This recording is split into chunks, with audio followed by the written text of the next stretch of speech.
seats.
Okay.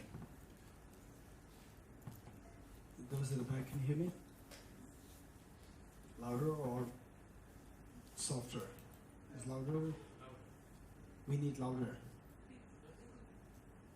Okay.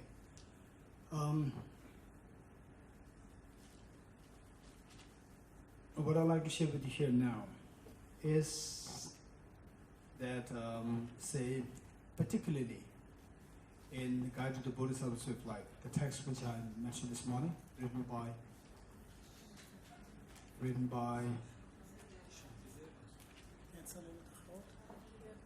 Okay, is there anyone who can fix it?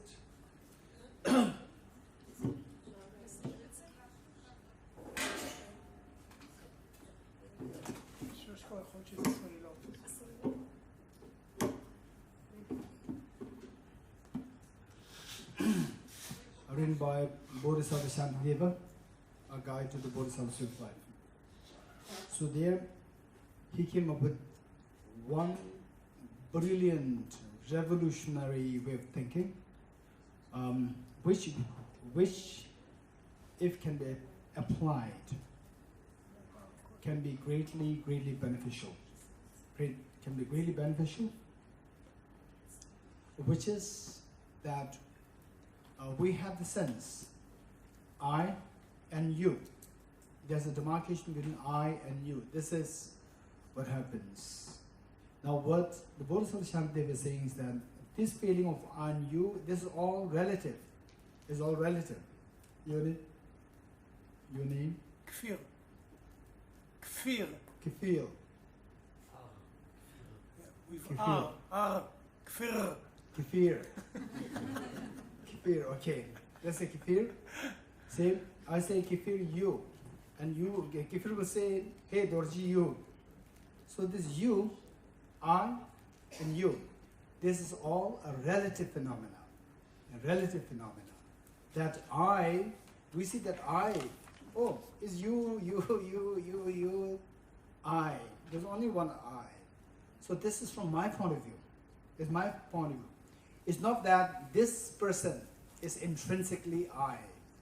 It's not that this person is intrinsically I. It's only in relative terms. Only in relative terms that this person exists as I. With this person as a frame of reference, I call this person as the I. And then with fear, with fear as the object of reference, with fear as object of reference, fear will say I and Dorji as you. So therefore, I and you, this concept is totally relative. Whereas when each one of us, when we feel that this seems to be so close to ourselves, and you, others, are something distance, and the affection, so more others go away from the self, this I, the feeling of affection becomes less. Closer it goes towards this I,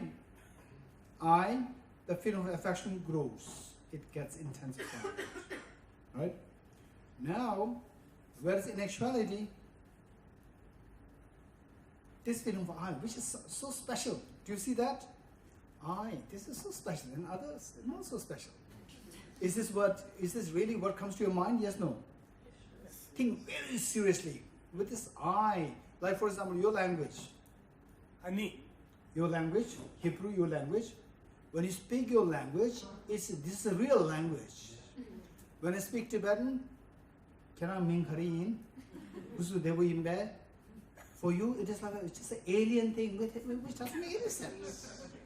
Whereas for me, when I speak the Hebrew, for example, on the way, Shugila was talking, right? Yesterday, Shugila was talking to the Liora, and in Hebrew, it was so like they were talking some language which is not really, which touches human beings. For me, human beings is the Tibetans, right? For the Tibetans. And particularly when I was very young, when the non-Tibetans, when we heard speaking Tibetan, they imitated speaking Tibetan. I used to become very angry. This is real language, it's so alive, and they're imitating it. They're just being sarcastic, right? I had the feeling that this is so living, so the closest language. This is real language. All others are here. It's just so mechanical language. But for the Israelis, the Hebrew is a very living language. In other languages, they are more mechanical.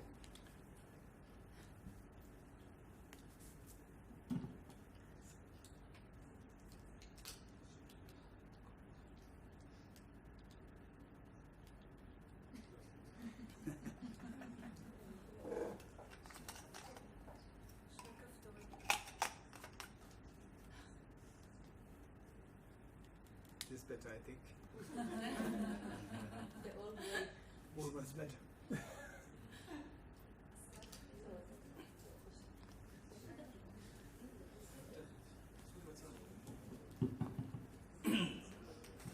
Okay.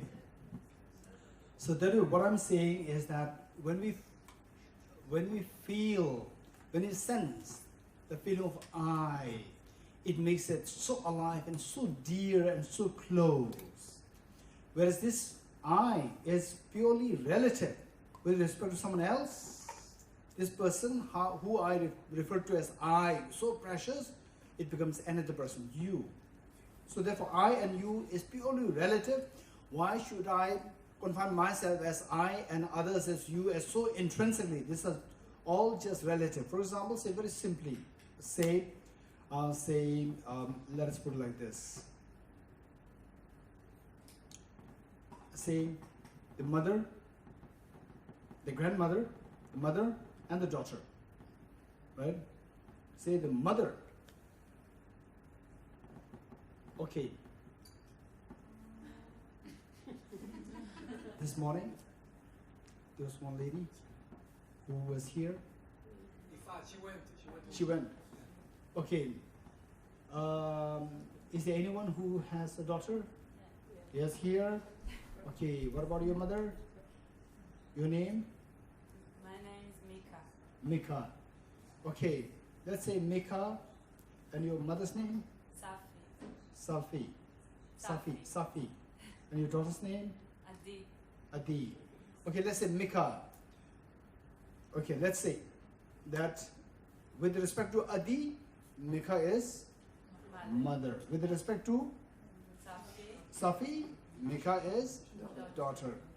If you say, right? So we see the same person, whether she's the mother or whether she's the daughter, the same person does not have any identity from his own side. It's only with respect to a frame of reference.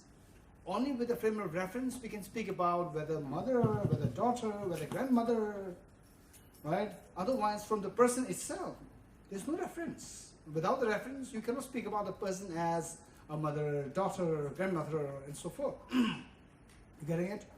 Likewise, the light and the darkness. Light makes sense only if there is darkness. Darkness makes sense only if there is light. You getting it? So these are all relative phenomena. They exist only relatively. Only relatively. Even this, yes.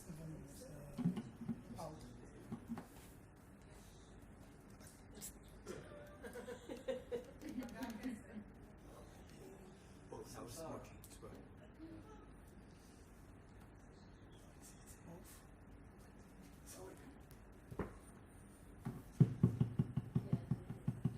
Okay. Can you help me? To make it a little this side. Oh, do you want to hold it in your hand? Oh, no. Just a little. No, shorter. Shorter. Yes, that's better. Let me make it more tight.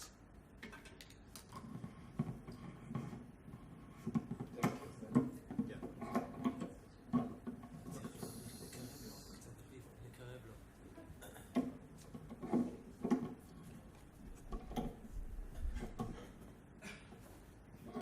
Thank you. Okay, can you hear me? Yes. Good. So therefore, only relationally or only in relative terms, say the things make sense. Good, bad, happiness, unhappiness, and say you, I. All these things make sense only in relative terms and relational terms. So because then it is relative, say 20 degrees centigrade water which is 20 degrees centigrade, is it hot or cold? 20 degrees. Depends on what you're using. To drink it's too hot, and to bathing it's too cold. I say, okay, so otherwise hot cold doesn't make any sense, only with respect to with what purpose, with what use. Okay, otherwise it's not cold, hot. With your hand, what will your hand tell you? 20 degrees centigrade, you immerse your hand in the 20 degrees centigrade water, hand will tell you it's cold or hot. Cold. Huh? Reasonable. Depends. What do you mean by depends? This is what I have oftentimes here in Israel. Depends. Huh? There's a beautiful experiment where you have a bowl of hot water and a very cold water, and you put one hand in this bowl, one hand in the other bowl, and there's another bowl with medium like 20 degrees water. And then Exactly. This is Yeah. this put is in the same bowl, and one hand fills the water cold, and one hand fills the water hot. And like you look, you see the same water, but you have different feelings. exactly. This experiment we need to really, if possible, we need to do it ourselves. We need to do it ourselves. And then see to the effect. Then slowly what happens is that, say, objectification to object, making things as so solidly there, so independently there, that is the one which creates so much of unnecessary problems. So this, we need to dissolve this problem, dissolve the solidification, and to dissolve the solidification, it is not to be done, it is to be done through, in line with the facts. In line with the facts, we have to know this. is not to be fabricated. It is not to be, say, fabricated. It has to be seen. It has to be realized. It has to be discovered. This is so important. So what we do is that, say, two containers. So one container, say, I would say maybe 5 degrees centigrade, not lower than that, 5 degrees centigrade. Other one is, say, 40 degrees centigrade.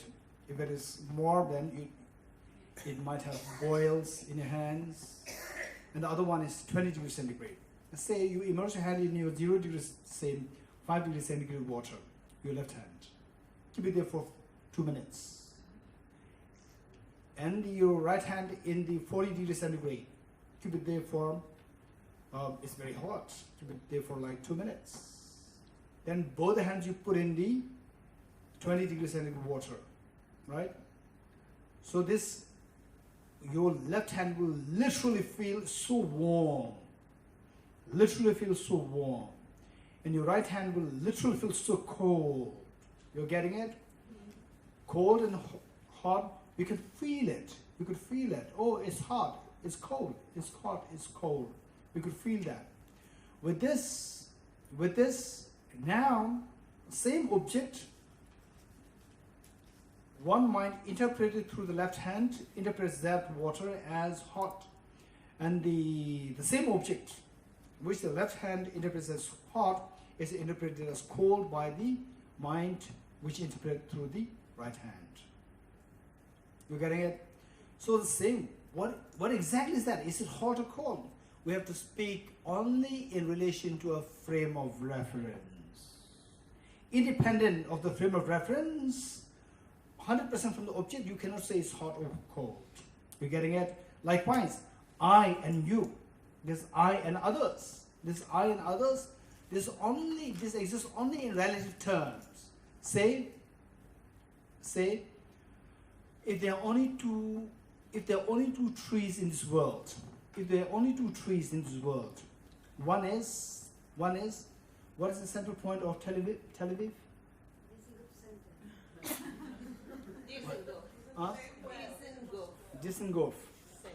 Dizengoff Center, right?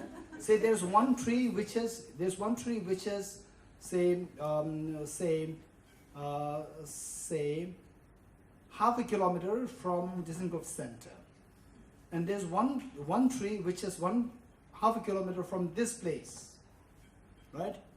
Okay, if these are the only two trees that exist in this universe, and if we are here, we have been living here for ages and ages without going to Tel Aviv.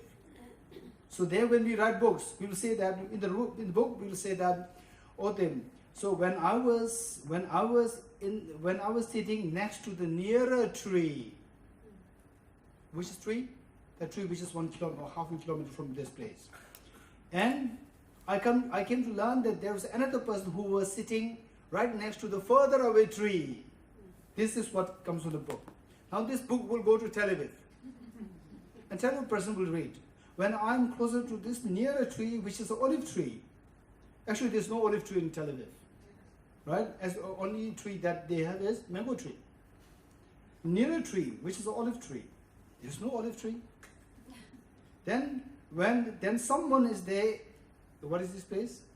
Neve Shalom. Neve Shalom. There's one tree, further away tree, which is orange tree, which is what? Mango.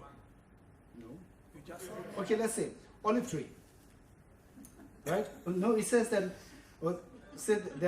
there is a further away tree which is orange. Right? And further away tree is olive. Because this book is now written, is going to be read by someone in Tel Aviv. So that person who has been always living in Tel Aviv, always, whole life, for 40 years, 50 years, 60 years living in Tel Aviv, not coming to Neve Shalom, right? Nearer tree is what? It says olive. Further away tree is orange. And no way, to him, the nearer tree is the one next to Tel Aviv, and which is only orange tree. So that way, then a person is confused, because the person has a belief The nearer tree means the one which is near me. For that person, the reference is always the self. You getting it? Now, whereas if you have understanding that nearer and further is only, it exists only in relative terms. From the objects, there's nothing really as nearer tree or further away tree. It only exists in relative terms. So when this book is taken to Tel Aviv, you read it, or nearer tree, which is olive. It's not olive. Don't worry. This book is written by someone from Neve Shalom. Right? So when you come to realize that there's no objectively independent tree there, then when you come to know that things exist only in relative terms, then you understand, oh, nearer or further, it depends, frame of reference. Likewise, I and you, this I is, when you feel I, what is that feeling like? It's so alive, right? You is, oh, there are so many yous. I is only one. Now with respect to Fear. fear, right? There's only one I. Even this person becomes you. So this I and you is only exists in relative terms. So therefore, when we feel this I, associated with this feeling of I, there's a preciousness, importance. Likewise, it's happening to everyone. So from that point of view, I and you, this is just relatively existent. This I is you with respect to you. And you are I with respect to yourself. Right? So that way, why should I feel exceptionally attached to this I, which I consider as I, and not as much towards you, who I consider as you? In actuality, you're also I. I'm also you. You're getting it? If you come to know this, then the feeling of infatuation toward the self, that this is so special, this will be released. This will be released. Okay, this is one thing that we need to know, right? Okay, so this comes under the section, exchanging self and others. Exchanging self and others. Now, when you say, okay, you, with respect to fear, this person's you. Oh, this person's you. This person's you.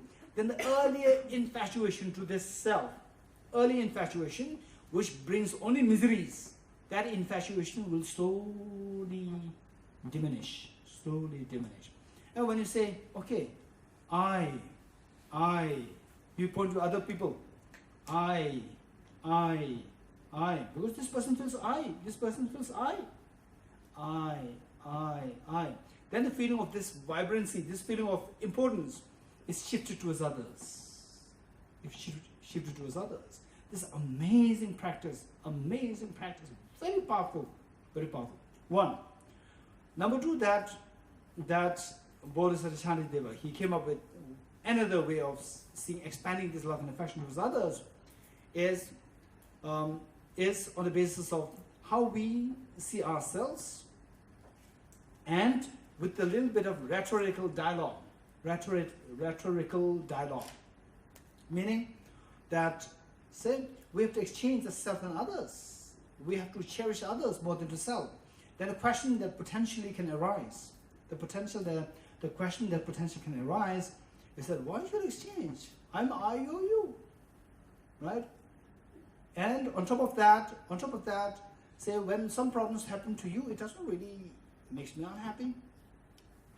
Right? So I should take care of my happiness, and others will take care of their own happiness. So we are very distinct entities. Then the Bodhisattva Shantideva came up with this idea. So these are the thoughts. These are the very insightful thoughts we need to bring in a meditation. So there he said that, for example, if you have a problem on your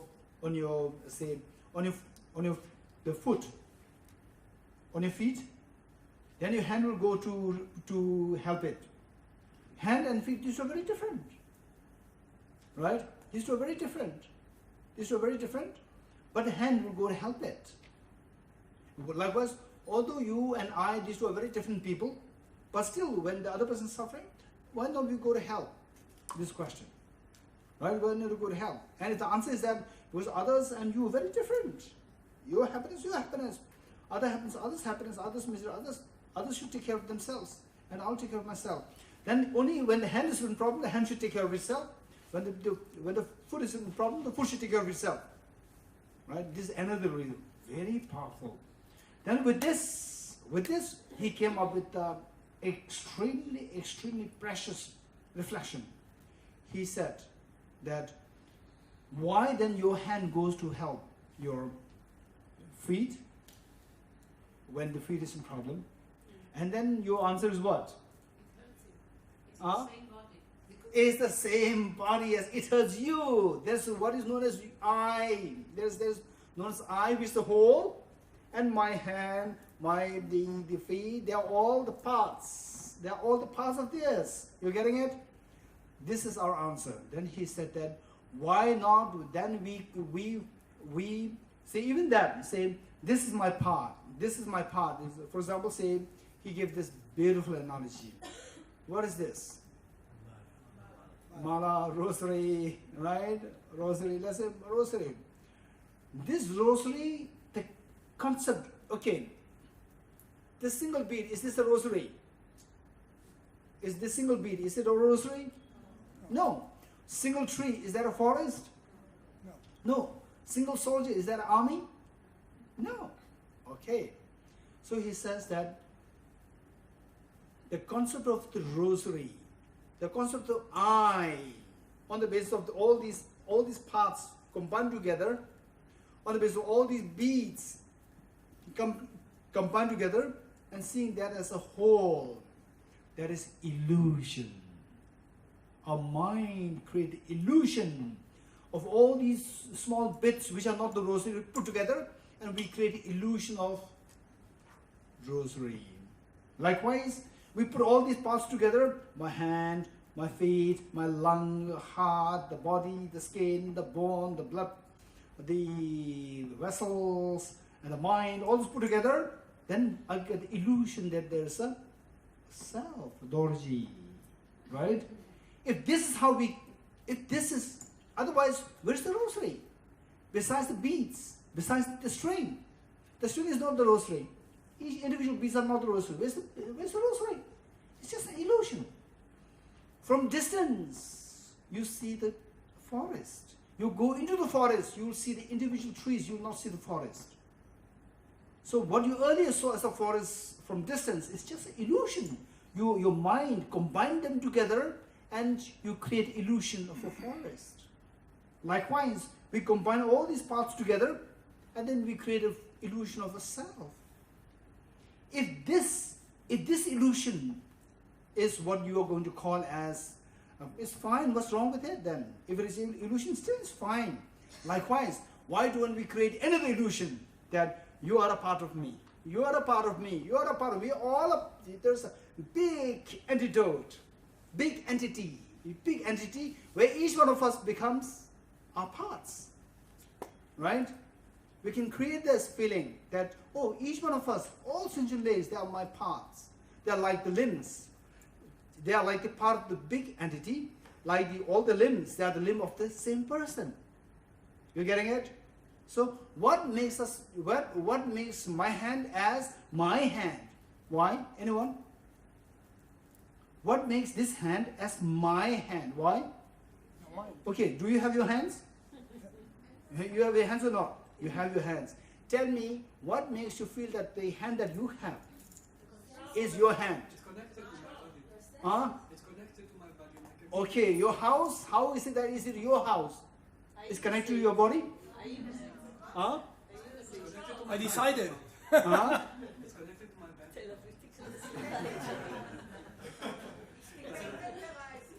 body. No. Don't speak about different answer for the time being. Let's speak about how the ordinary people think, right?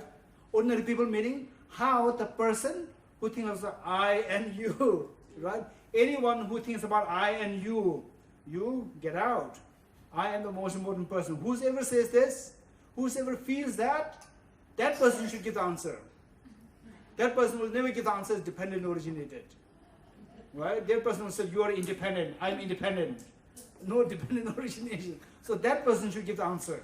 So tell me, what's the answer? It's cause and effect. If you go and buy a house, the house No, no, no, no. What I'm saying is that this, the hand that you have, right? So what makes you feel that this is my hand? Habit. Huh? Habit. Education. Habit. Habit. Okay. Okay. Conventions. Let us not just agree with anyone else, but let us not reject the position as well. When say habit, we can also create a habit, right? We can also create a habit that each one of us, each of you are my parts. Each of you are my parts. I make it a habit, right? And of the two, which is greater benefit? Tell me. Which of the greater benefit? When you say that, oh, this hand is my hand, is mine, right? So you also mine, you also mine, you also mine, you also mine, right? I make everyone as a part of my limbs, part of me. So this thinking, and the other one, this is my hand, and you are very different. So this thinking, which of the two is more beneficial for you? Now, first one or second? First one, yes. With first, that everyone is a part of me. With this feeling, if you can build this habit, then this will dissolve all the anger, disliking towards others. You're getting it? But if, for example, I feel headed and you do not feel headed, Yes. so with body you have senses. Exactly. So how do you relate to that? Now, the next question is, say, you feel headache and I don't feel headache. So how can I feel you as a part of me, right? Say, the mother, this is exactly what happens to the mother and the child, right? The mother and the child, particularly when the child is so vulnerable. The mother, in fact, feels a child as more than one's own body, more important than one's own body. Although what the child is going through, the mother doesn't go through this. But we can build a thinking. We can build a thinking where other side is more important than my own limbs. This is what is demonstrated by the mothers. So the point that I'm saying here is that when you practice, it will come only through practice, not just through intellectual exercise. Through intellectual exercise, though, is very precious. With intellectual exercise, you gain conviction. Once you gain the conviction, then our job is to practice it. Practice it and reach to the level where the mother feels the same thought towards her child, particularly when the child is very vulnerable. So if this thought comes towards all, then we see there's no room for anger. There's no room for, say, the hatred, jealousy. All these will decline. And just as you feel so cherishing towards the self, you cherish all equally. And cherishing all, it becomes unconditional. A mother has one child, two children, three kids. She can feel their suffering and relate to it without cracking down. But if in the same way I open my heart to so much suffering, how can I handle it? Very good. Too much. Okay, this is a good question. You must read the Bodhisattva's Guide to the Bodhisattva's Way of Life. So there the answer is given. Question is given. Even this question is literally included here. Said, I'm so rich in suffering myself. It says, I'm already rich in suffering myself. Yes, no? We are already rich in suffering. Now, it will be so overwhelming to take the suffering of others. Okay, look. So there the answer given is very true. It's very true. He admitted. It's very true. But I'm already rich by my suffering. This suffering is attracted by self-centered attitude. Right? Look, this is how we need to work. Self-centered attitude. Now, when you think about others' suffering, taking it on you, you're dissolving your self-centered attitude. Amazing.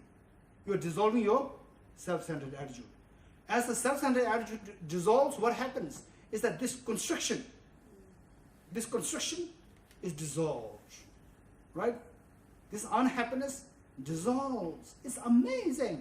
you get a feeling that then the suffering that if I take more, that it will be overwhelming. In actuality, is just the opposite. What actually attracts suffering is not the suffering per se. It is what? The self-centered attitude that attracts all the suffering. The moment we say, I will take your suffering, self-centered attitude is removed. Right? What attracts the suffering, all removes. One becomes very courageous. For example, we don't have to go far away. Just think about Jesus Christ. Amazing. I can't really imagine when I was a very young child, hearing about Jesus Christ's life stories, crucifixion, hearing about that. I can't really imagine that how come that somebody is really kneeling, literally kneeling like this and still sitting like this and so courageous, amazing. I couldn't really imagine that. So these are all possible when the self-centered attitude is removed. So these are all ways and means to eradicate what attracts the miseries, right? Yes? So let's say I am the daughter, and my mother, maybe from Poland, thinks I am part of her. Therefore, I should do what she wants. Now she's suffering, so she wants me to do So what she wants. she thinks you are part of her, or you think she's part of you? She's part of me. You think she's part of you? I take on her suffering. I'm not doing what she wants, so I suffer. No matter how much I do, it's never enough. How do I overcome that? No. First, the question must be articulated. The two things. Say, you are here, your mother is important. No, she's here. No, it doesn't matter. Okay. Say, you are here, Yes. it's easier, and your mother is important. Okay. And you think that your mother is part of you? No, my mother thinks I am part of her. Okay, then this is not your job, it's your mother's job. So your mother should ask you, not you. No, but I want No. I want to be a good son. No, what I'm saying is that this is finally, don't forget it. What the Buddha said, right? You may be a wonderful son. Buddha said, you are the master of yourself. You are the master of yourself. Who else is there as your master? If there's someone else who is your master, by now we should have all been achieved enlightenment by now. Because it is not our job, it's the job of our master. And the master is there, the Buddha is there, or anyone is there. But the fact that we are suffering, the master is already master, we are still suffering. Which means that we are own masters, and we fail to serve as the master to ourselves. So therefore the Buddha said, you are the master of yourself, who else is there as your master? This is the Tibetan version. You are the master of yourself, who else is there as your master? The one who tames one's mind. This is wise and will achieve freedom. This is what the Buddha said. So therefore, don't just speculate, just think about in realistic terms. Say, finally we started by, what do you want? We never started by saying, what does my mother want? We started by saying, what do I want? The second question, when the answer is happiness, what dear happiness do you want? This is how we started. Let's start from there. Then later on, eventually, we'll come to realize that, what do I want? I want 100% happiness. Then to a very high level, when the olive sapling, it grows very strong, remove the fence. Likewise, when you grow very strong in your practice, then your happiness, others' happiness, used to become the same. Seeing others' happiness is seeking your happiness. Seeking your happiness is seeking others' happiness. This becomes sin. This is a magic. This is a magic, right? Eventually, in the initial phase, we have to go through separate. We need to take care of. We need to know how to take care of ourselves. Meanwhile, we need to see how to grow inside and so forth. Okay. Yes, over there. There's a medical experiment that shows it very, very nicely. Somebody is put on a bed, and he's not seeing his feet, but he sees on a screen somebody else's feet. He thinks they are his, and now you give pain to his feet, and he jumps with his own feet because his mind thinks it's his feet. That's true. There's Exactly, Makes exactly. us believe that Exactly, we are exactly. yes. Very good. In fact, these are all the examples, these are all the rationales and examples to tell us that we can feel that way. Finally, if you think very seriously, let's say in terms of, say, whether one accepts soul or not, it doesn't matter. But from the point of view of not accepting soul, the body, these things are fragments. They're not connected. Right? They're fragments. Even if you accept soul, but this body is not the soul, right? Even if somebody accepts soul, the body is not the soul, right? And the mind is not the soul, right?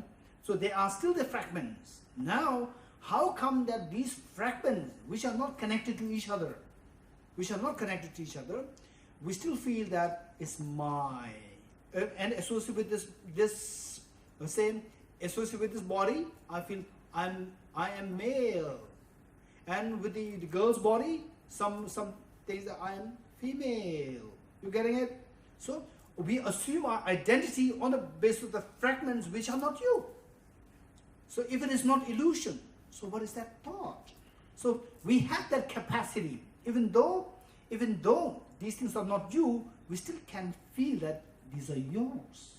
So if this is how we operate, why not we operate in a similar fashion, incorporating a larger entity, which will have a greater benefit. What benefit?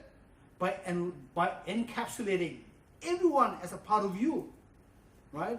Then, just as you cherish this body, you will cherish everyone. The moment you cherish everyone, what happens? Then your other cherishing becomes infinite. So what happens to, what is the opposite of other cherishing? What is the opposite of other cherishing? Self-cherishing. Self-cherishing dissolves. When self-cherishing dissolves, all the miseries dissolve. Miseries, they arise from self-cherishing. It's amazing. So therefore, oftentimes, some people, they have the feeling that, oh, I'm very selfish. I have this feeling, I can't really do away with this. I'm feeling that there's something inside me which, oh, there's water, I like to drink it. There's a beautiful flower, I like to have it. Something, there's nothing wrong in it. Keep this in mind. There's nothing wrong in it. When does it go wrong? I want it. When does it go wrong is that it is very narrow in thinking. I am being oblivious to others. That is when you go wrong. Then the self-centered attitude comes into being, because it splits the beings into two, self and others. And you cherish the self and pushes or being oblivious to others. So then it becomes self-cherishing. Whereas the same cherishing, I'm important, you expand it. I'm important. No, I'm not important. I'm not insignificant. I'm very important. You are important. I'm important. You are important. You just expand this feeling. Don't remove this, that I'm important. Don't remove this. Just expand this. Expand on this. Keep expanding it. Then when it becomes infinite, what happens? Where's the other cherishing? Where is the self-cherishing? There is no self-cherishing because it cherishes everyone equally. Right? Self-cherishing dissolves.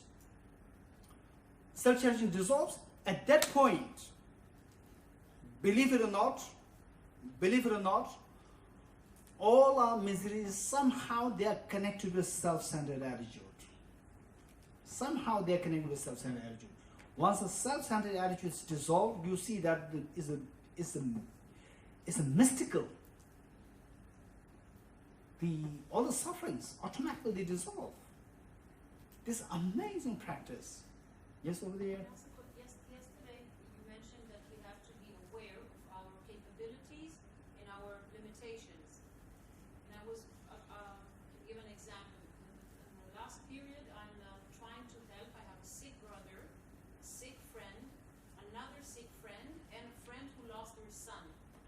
And I was trying to see how can I help. And then I found out that there is limitation to the amount of really deep listening I can offer my friends. And other man asked for help, and I said, my husband said you should help them, and I said, I cannot